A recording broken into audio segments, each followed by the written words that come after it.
guys, Clover Jack here with your November 2018 tarot forecast for the sign of Aries. This is a general reading. I don't really have any control over where or what direction this goes. I just kind of like to go with whatever I see in the cards when I see it. So if you're looking for something in particular, just keep your mind open and hopefully we'll cover that. Alright, let's get right into it. Now, I am using a new deck. And the thing about this deck is that the pip cards or the minor arcana don't actually have real images. They're more like a deck of playing cards plus a major arcana set. So if you know a little bit about the cards and you're used to looking at other tarot readers and kind of picking up some additional information from that, you might find this a little bit difficult to do with this deck. And actually, all three of the decks that I typically work with are going to be like that. So, alright. Anyway, let's get... Oh, okay. Let's get started with some good energy here. So they say. So they say. Wow, what have you guys been through? Okay. Why did my camera go all funky? I don't know why my camera went all funky. Will you focus? There we go. It's a little zoomed in, but I'll take it. Alright. So this is going to go off camera, so you won't see this, so I'm just going to show it to you now. At the bottom of the deck, we've got the Queen of Cups. Gonna put her over here, where you can't see her.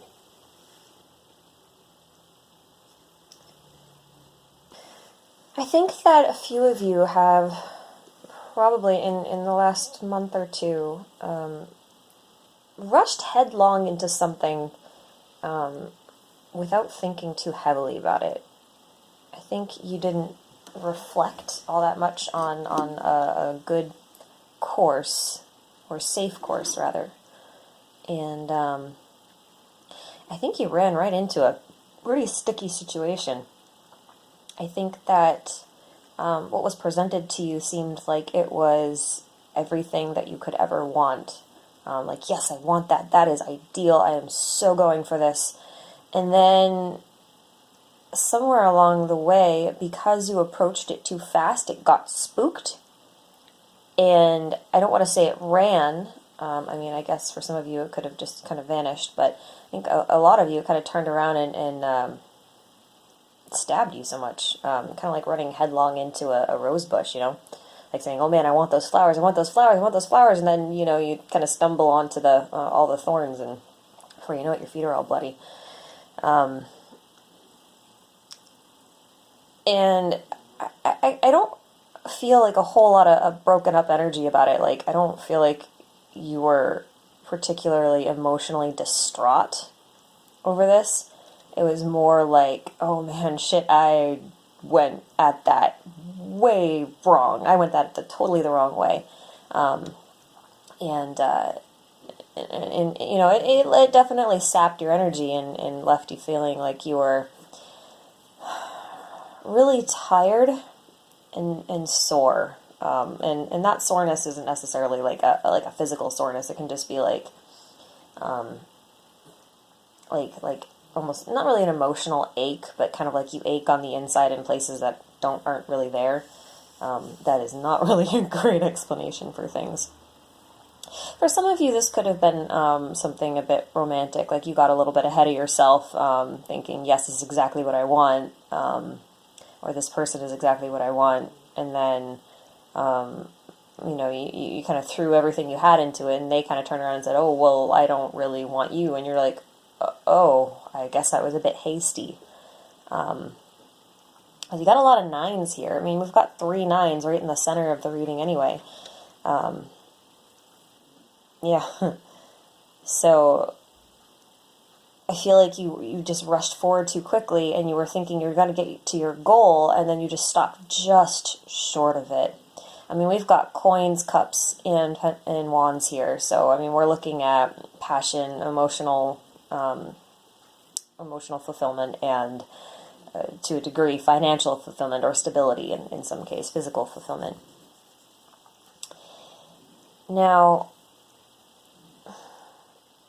for some of you, this could have been a job that you were a little overeager for, or maybe you applied for it and you weren't quite qualified, or you weren't as qualified as you thought you were, or maybe they were looking for additional qualifications that you just don't have, or maybe you got there and you thought this was going to be your perfect job, your dream job, and it just wasn't in any way, shape, or form.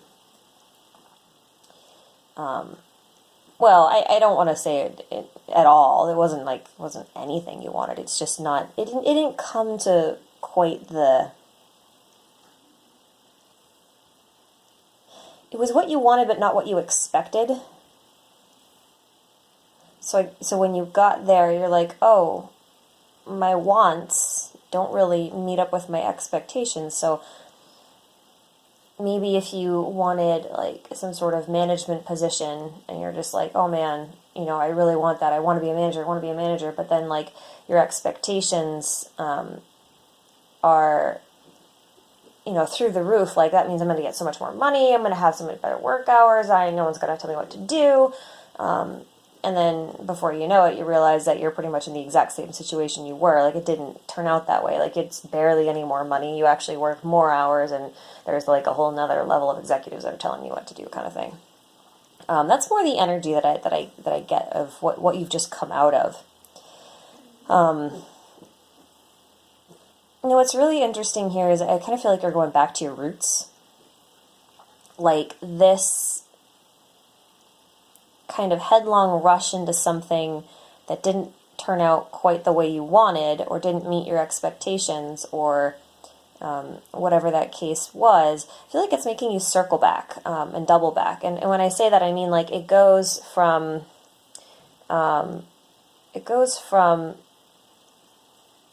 it's almost like a spiral. Like you're not circling back. So it's not like a full circle. It's like you start around here and then you go all the way forward, and then it like bypasses that past hurt and everything, and it goes even farther back. So it's almost like you're rewinding to a point, like emotionally and mentally to a point before all of this happened. Like you're just going to be like, okay, you know what? This happened. I get it.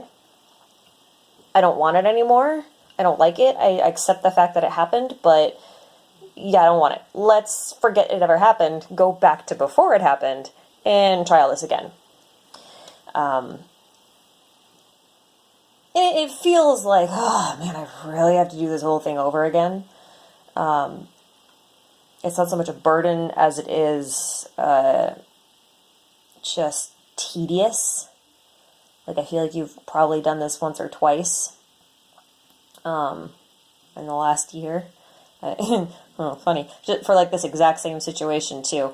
But I feel like you're chasing something in your past. Like you're chasing a feeling that you felt, I don't want to say like a long time ago, but it is a very nostalgic kind of feeling that you're trying to get to, or you're trying to resurge or bring back or bring to the forefront. And you go headlong for it. I mean, there's no stopping you when you've set your eyes on something, but sometimes your lack of self-reflection, it makes it very difficult to approach things in the time that they need to.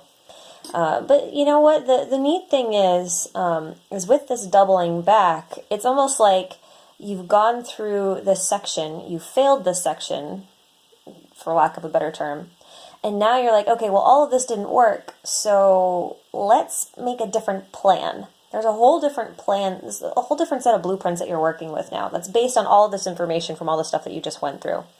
So now you're basically saying, I've got a better plan this time. X, Y, Z didn't work. I'm going to go for A, B, C instead, and I know what signs to look out for next time. And this is all in pursuit of something from your past. And for some of you, I think it might be like some sort of childhood passion. For others, it feels a little bit more like turning passion into a career. And for others of you, you may be chasing that feeling of your first love, or like what you thought love was when you were a kid. Like when, like 12, like when you were 12, like that Cinderella kind of feeling. It's kind of feels more like what you're looking to pursue and what you keep doubling back on. Because everything here is in pursuit of the Six of Cups over here. And that to me is just like a really strong nostalgia card.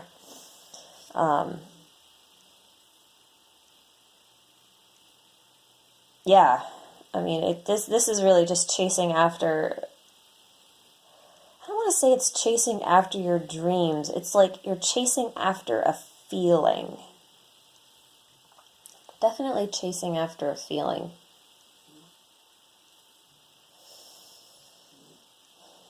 Yeah, especially with the Queen of Cups there giving you an overall energy at the bottom of the deck. That's, for me, heart-rooted. Definitely heart-rooted. Now, the interesting thing here is that I feel like you were presented with several opportunities of ways to have this outcome change. And I think you knew that and you saw them, and they might have even been presented like someone came up to you and said, hey, look, we can do this plan, we can do this plan, or we can do this plan. And you're just like, we're going with that plan. You know, and it was like a split-second instant decision, and you didn't really think too much about it. I mean, I feel like it could have been something pretty blatant in terms of that. And a lot of this doubling back seems like you're going back to review those options that you may have been presented with, and just picking a different one. There's a bit of a recycling feel here. For some of you who are in a romantic situation, this might even be doubling back to try this again with another person. But it's weird because I don't feel like an apology sort of thing here. So I'm not really sure if things went wrong or if maybe you just like there's no real like conflict here per se. I mean, it doesn't really feel like, I mean, there's definitely the feeling of, you know, being beaten down and kind of like, tired, tedious kind of energy. But at the same time, it doesn't feel like somebody else like threw you into that situation. It's more like you recognize that you screwed up on whatever this was. Or, you know, the negative feelings that you're feeling are a result of your own actions. But, you know, it doesn't feel like that's actually a bad thing for you or that you're thinking of that in a negative term. To me, this seems more like you are recognizing it and taking responsibility for it and processing through the situation really, really quick. I mean, it feels very analytical. I just feel like you're rushing through your emotions and you're like the processing of your emotions as fast as you're rushing through the processing of your thoughts and analysis of the events that just happened. I mean, it does feel a little bit analytical from a kind of high level, like a heart analysis, which makes absolutely no sense in the current scheme of things.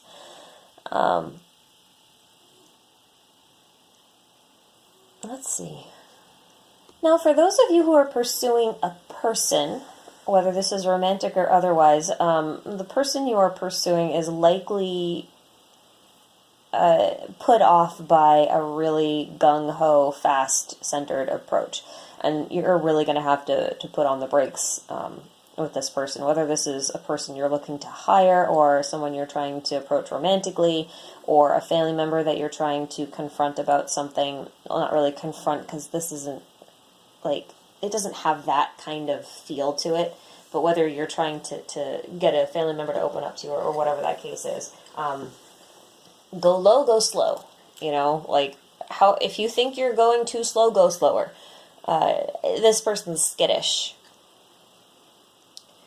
I want to say the same thing about those of you who are looking into business. I feel like it's a low and slow kind of attitude that you have to take to this.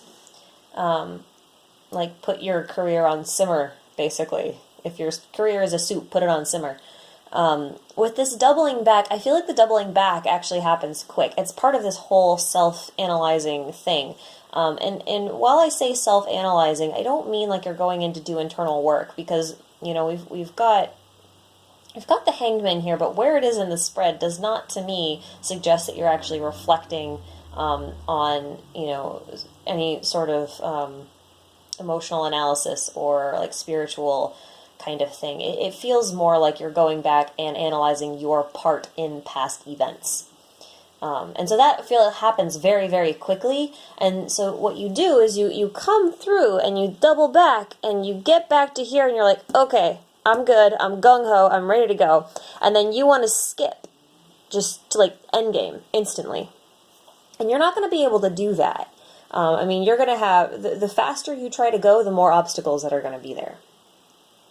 Okay? Whatever that is. Some people are going to call this divine timing. I am not quite as fond of the theory of divine timing. It feels very weird to me. But just keep in mind that when you're manifesting something, or you're attempting to manifest or accomplish something or create something, it's not just your energy that's influencing the situation. There are potentially hundreds of energies that are influencing your particular situation. And the more in tune your frequency is with everyone else's, the faster that sort of thing manifests, right?